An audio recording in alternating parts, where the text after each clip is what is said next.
Chapter 9, Lesson 1, Square Roots. So we're moving on to starting to talk about geometry, and one of the things we're going to start with is this idea of square roots. So just as a refresher here, if you should be able to answer all these, just remember that if a negative times a negative, that's going to be equal to a positive. So that's just going to be 4. So is that. This one's going to be 9. So is that. This one's going to be 25. This is going to be 49.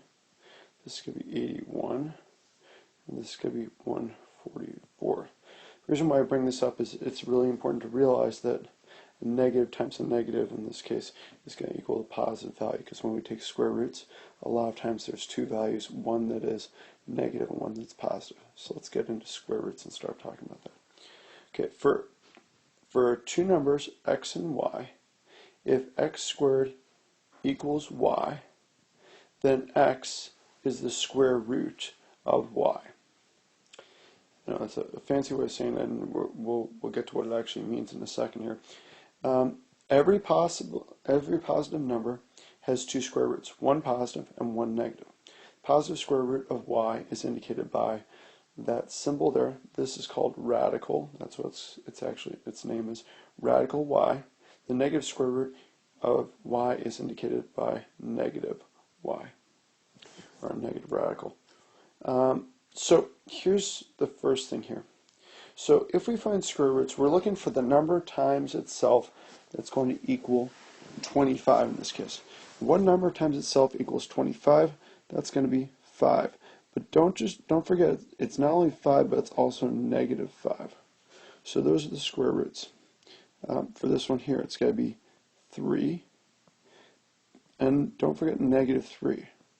This one here, it's going to be 10, then negative 10. This one here, it's going to be 11, and negative 11. So in here, 6, and yes, negative 6. This one here, 8, and negative 8. And that makes sense because 8 times 8 equals 64. Negative 8 times negative 8 equals 64. For this set here, 6 times 6 equals 36, but so does negative 6 times negative 6. So that's the whole concept, that you need to make sure to get both of those roots. So let's start talking about this. The area of a square is 225 square feet. Find the side length of the square. So we're visualizing here, trying to draw a decent length square. So that square is 225 feet squared. So each of the sides, remember it's base times height, but in case of a square, it's just side squared is going to be equal to area. So if that's the case, the side squared is going to be, if we just take the square root of 225, we're going to end up with 15 plus or minus 15, don't forget that, but for a distance you can only have a positive number, so we're going to say it's 15 feet is the actual distance that each of these sides is going to be, because 15 times 15 is going to get me that value, 225. So now look here. A square courtyard has an area of 400 square yards. Find the length of one side. So what we're going to do is we're going to figure out what number times itself is equal to 400. And hopefully it came to you, but square root of 400 is actually going to be equal to 20. So in that case there, 20 times 20 equals 400. It's going to be 20 yards. It's going to be the length of one side here. By the way, if we were asked for the length of all four sides, what would you do? You'd multiply this times 4 and you'd get 80 yards. So a perfect square are these nice, neat numbers, the ones that I was mentioning here. It goes 1, then 4, then 9, then 16, then 25, then 36, then 49. And the really nice, neat thing about these is that this is 1 times 1. This is 2 times 2. This is 3 times 3. This is 4 times 4. This is 5 times 5. This is 6 times 6. And this is 7 times 7. And so if you were to take the square root of this number, of any of these numbers, you'd end up with plus and minus, don't forget the plus and minus piece here, plus and minus 1, plus and minus 2, plus and minus 3, plus and minus 4, plus and minus 5, and plus and minus 6, plus and minus 7. Because each of those numbers, 1 times 1 equals 1, so it's negative 1 times negative 1. Negative 2 times negative 2 equals 4, and so on. So it goes straight on down the line here. So a perfect square, that's what we're talking about here. That's what these numbers underneath the radical symbol are. Perfect square is a number that is the square of an integer. So an integer being a whole number, or basically a whole number for our purposes. We can use perfect squares to approximate the square root of a number. So for example here, it says to approximate negative, so we're taking the negative root of the square root of 60. We're going to figure out which two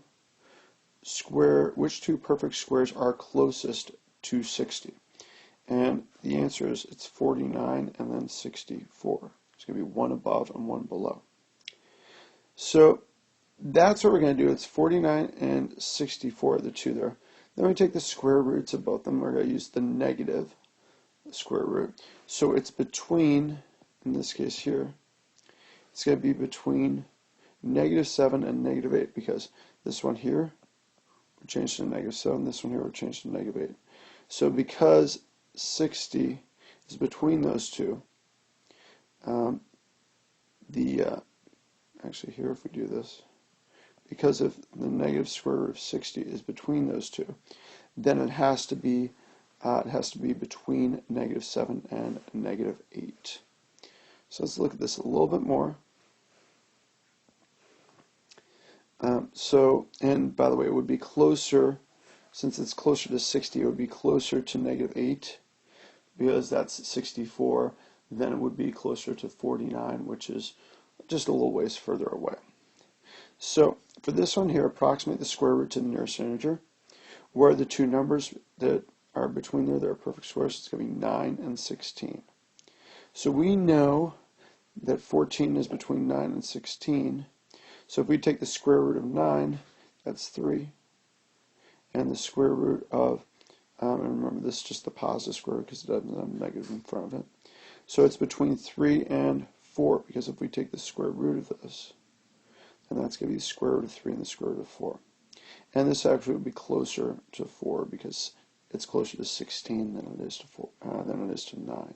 For this one here, 25 is going to be the one below it, and 36 is going to be the one above it. These are the perfect squares for 5 and 6. So which one is it closer to? So if we take the square root of these, it's going to be square root of 5 and square root of 6. The square root of 26 is going to be between them. If we take the square root of these, it's going to be 5 and 6. And so which one is it closer to? It's closer to 5 because it's only one away from 25. This one here, the numbers, the perfect squares that are next to it, 121 and then 144. This is going to be square root of that, 125. Square root of 121 is 11. The square root of 144 is 12. So if that's the case, which one is it closer to? It's closer to 11. So that's where we're at. So when you use a calculator, that's even an easier way of doing it. Most of them have square root buttons on them. It says you use a calculator to approximate the negative square root of 389 to the nearest tenth. All you're going to do is you're just going to